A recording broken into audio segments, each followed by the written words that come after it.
بیرون ملک سے کسی کے بزرگ نے، والد نے یا کسی کے بیٹے نے آنا ہو تو وہ 2 ماہ قبل ہی آنکھیں فرش راہ کیے ہوتے ہیں اور گن گن کے دن گزار رہے ہوتے ہیں، اور جو ہی لمحے قریب آتے ہیں تو پھر گھڑیاں اور ساعتیں بھی گنی جاتی ہیں۔ بار بار گھڑی دیکھتے ہیں، ابھی تک پہنچے نہیں، جبکہ یہ طے ہے کہ 5:02 پہ فلائٹ اترے گی۔ تو مطلب اس کا یہ ہے کہ جب سینے میں کسی کا انتظار رکھا ہوا ہو تو ان کے لیے پھر سارے کام مؤخر کر کے ان کے استقبال کیے جاتے ہیں۔ یہ مہینہ اللہ کی رحمتوں کا موسم بہار ہے، چھم چھم رحمتیں برستی ہیں، انوار اترتے ہیں، گناہگاروں کو آتش دوزخ سے نجات بخش دی جاتی ہے۔ تو اس کا استقبال کرنا، اس کے لیے انتظار کرنا، گن گن کے دن گزارنا، لمحے اور ساعتیں بسر کرتے ہوئے بار بار ماہ سیام کا ذکر کرنا، یہ اس مہینے کے ساتھ محبت کی دلیل ہے، اور اس مہینے کے ساتھ محبت اللہ سے محبت کی دلیل ہے۔ اس لیے اس مہینے کا استقبال کرنا، اس کے لیے تیاری کرنا، اپنے گھر کو صاف کرنا، اس کے لیے اپنی اولاد کے دل میں شوق پیدا کرنا اور ماحول پہلے پیدا کرنے کی کوشش کرنا، تاکہ جو ہی یہ ماہ جلوہ گر ہو تو روزہ رکھنے کا مزاج پیدا ہو چکا ہو، تلاوت کلام مجید کا مزاج پیدا ہو چکا ہو، دیگر نوافل اور اچھے اعمال بجا لانے کی عادت پڑ چکی ہو۔ تو شعبان میں ہی اس کی تیاری ہوتی ہے تاکہ رمضان المبارک آتے ہی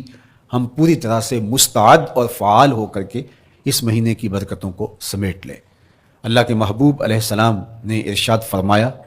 کہ جب ماہ سیام آتا ہے فتحت ابواب الجنہ، تو جنت کے 8 دروازے کھول دیے جاتے ہیں،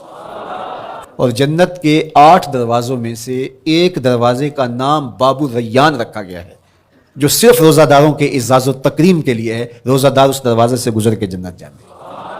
حضرت سیدنا سلمان فارسی رضی اللہ تعالی عنہ فرماتے ہیں کہ رمضان المبارک سے قبل حضور نے یہ خطبہ ارشاد کیا، یا ایھا الناس، اے لوگو، قد اظلکم شہر عظیم، اللہ نے تمہارے اوپر ایک بہت پاکیزہ، پر نور، عالی مرتبت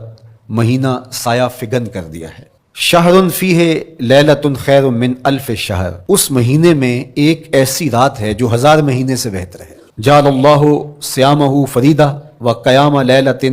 تطوع، اس مہینے کے دن کے روزے فرض قرار دیے گئے اور راتوں کا قیام نفل بنایا گیا۔ ومن تقرب فیہ بخصلۃ من الخیر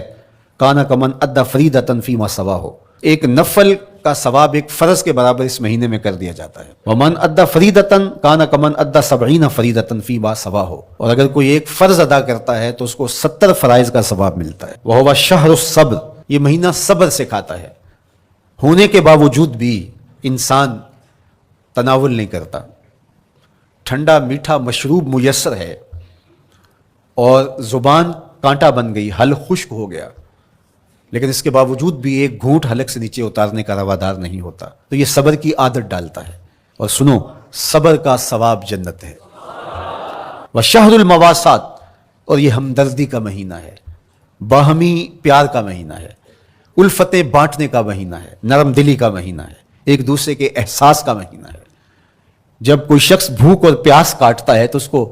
پھر محسوس ہوتا ہے، بالخصوص امراء، کہ بھوک کیا بلا ہوتی ہے، اور جو نان شبینہ کو ترستے ہیں اور جنہیں کھانا میسر نہیں آتا ان کی زندگیاں کتنی تلخ ہوتی ہیں۔ تو بھوک اور پیاس احساس پیدا کرتی ہے۔ وَشَهْرٌ يُزَادُ فِيهِ رِزْقُ الْمُؤْمِنِ، اور یہ ایسا مبارک مہینہ ہے جس میں مومن کا رزق بڑھا دیا جاتا ہے۔ غرباء تک بھی اللہ کی نعمتیں وہ پہنچتی ہیں جو عام دنوں میں ان کو میسر نہیں ہوتی، اور امراء بھی نعمتوں کا لطف لیتے ہیں، اس لیے کہ بھوک کاٹنے کے بعد جب ان کو نعمت میسر آتی ہے تو پھر انہیں احساس ہوتا ہے۔ وَمَنْ فَطَّرَ فِيهِ صَائِمًا كَانَ مَغْفِرَةً لِذُنُوبِهِ، جس نے روزہ دار کا روزہ افطار کروایا، یہ افطاری گناہوں کی مغفرت اور آتش دوزخ سے گردن کی آزادی کا مجدہ جاں فضا بن جائے گا۔ وَكَانَ لَهُ مِثْلُ أَجْرِهِ مِنْ غَيْرِ أَنْ يَنْقُصَ مِنْ أَجْرِهِ شَيْءٌ، اور روزہ افطار کروانے والے کو روزہ رکھنے والے جتنا اجر ہی دیا جائے گا، لیکن روزہ رکھنے والے کے اجر میں بھی کوئی کمی نہیں واقع ہوگی۔ تو صحابہ کا تو دل تڑپنے لگا کہ یہ کتنی بڑی بات ہے، انہوں نے کہا اے اللہ کے پیارے رسول صلی اللہ علیہ وسلم، ہم میں سے تو ہر بندہ یہ طاقت نہیں رکھتا کہ روزہ دار کو روزہ افطار کروا دے، تو یہ تو پھر اہل زر ہی یہ سعادت حاصل کر پاتے ہیں۔ حضور نے ارشاد فرمایا یؤتی اللہ ھذا الثواب، یہ ثواب اللہ اس سے شخص کو بھی عطا کرے گا، من فطر صائما علی مزقۃ لبن او تمرۃ او شربۃ من ماء، جس نے کسی کا روزہ ایک گھونٹ دودھ سے کھلوا دیا، یا ایک کھجور سے کھلوا دیا، یا پانی کے ایک گھونٹ سے اس کا روزہ افطار کروا دیا، ومن اشبع صائما، اور جس نے صحیح اہتمام کے ساتھ روزے دار کو اچھا کھانا کھلایا، اچھی پرتکلف افطاری دی، سقاہ اللہ من الحوض شربۃ لا یظمأ حتی یدخل الجنہ، اس کو حوض کوثر سے ایسا جام ملے گا 50,000 سال کے دن میں اس کو دوبارہ پیاس نہیں لگے گی، یہاں تک کہ جنت میں چلا جائے گا۔ فرمایا وَهُوَ شَهْرٌ أَوَّلُهُ رَحْمَةٌ، یہ وہ مہینہ ہے جس کے پہلے 10 دن رحمت ہیں، اور اس کا درمیانی اشرا اوسطہ وہ مغفرت ہے، وآخرہ عتق من النار، اور اس کا آخری اشرا جو ہے وہ آتش دوزخ سے نجات کا ضامن ہے۔ کہا کہ 4 کام اس مہینے میں کثرت کے ساتھ کرو، وہ 2 خصلتیں، 2 کام جن کے ذریعے سے تم اپنے رب کو راضی کر سکو، فشہادۃ اللہ الہ الا اللہ، وہ گواہی دینا ہے لا الہ الا اللہ، وتستغفرونہ،